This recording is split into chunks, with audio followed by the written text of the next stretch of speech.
and you were trying to form a trade union to deal with the worst excesses of the Industrial Revolution, you'd be arrested.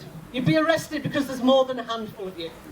And a handful was all you needed on a street corner to be a seditious mob who were planning the overthrow of the government. Now, you may well feel you are a seditious mob planning the overthrow of the government. And I sincerely wouldn't blame you for that. If it was 1839 and we were down the road in Llanidloes, you would be a Chartist. Yes. You would be a peaceful demonstrator demonstrating for the People's Charter. But the law would allow the local landowners to get together special constables, 300 special constables, to bring the yeomanry in, to bring the militia in, to surround the town and to arrest those organising the protest. And I hope you'd be part of the crowd who would liberate those arrested from the pub. In 1842, again the Chartists, in the town that I grew up in, if you'd been in that demonstration, you'd have been facing down the barrels of the guns of the local militia. You would have stood there as they shouted at you that if you did not disperse, they would read you the Riot Act. And you refused to disperse. You shouted at the militia, "Read and be damned." And the Riot Act was read.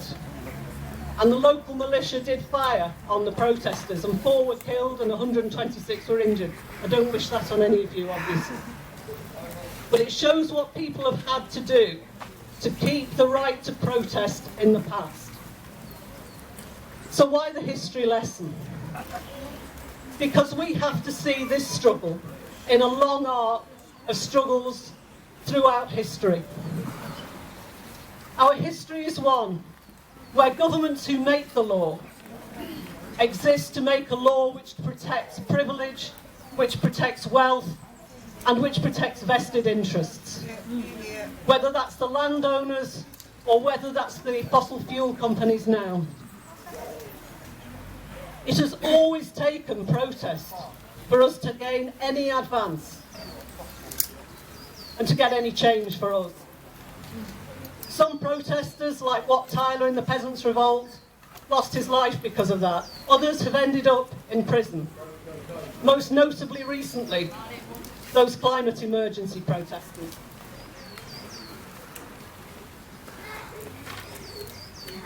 So the history of protest runs through, from Wat Tyler and the Peasants' Revolt, through trade unionists, the Chartists, the suffragettes, the civil rights movement, anti-poll tax protesters, campaigners in their day, and on now to Palestine, to Black Lives Matter, and to Extinction Rebellion. Progress is only achieved through struggle. I'm not going to walk you through the terms of the bills. Other people have done that. Alison's done that. Kathy's done that. But you know them. That's why you're here.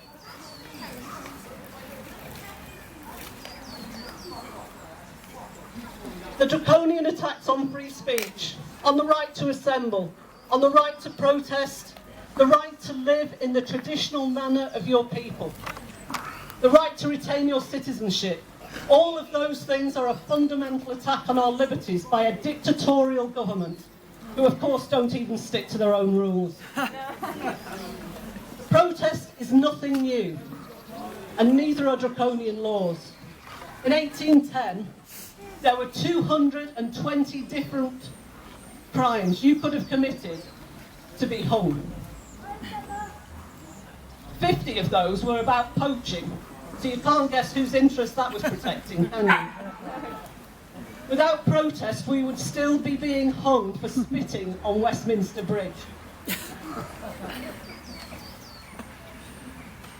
Generations have gone before us who have had to fight to improve their lives, to show solidarity for people in other countries, to fight for equality, the right to organise trade unions, the right to vote, and now the right to simply resist the extinction of humanity and to save our planet. The town I grew up in has a memorial to those workers in 1842 who faced the guns. There's a plaque on it, and it reads, "Remember that progress towards justice and democracy has not been achieved without great sacrifice." It says, remember to defend vigorously the rights that you inherited and to strive to enhance those rights for those who follow.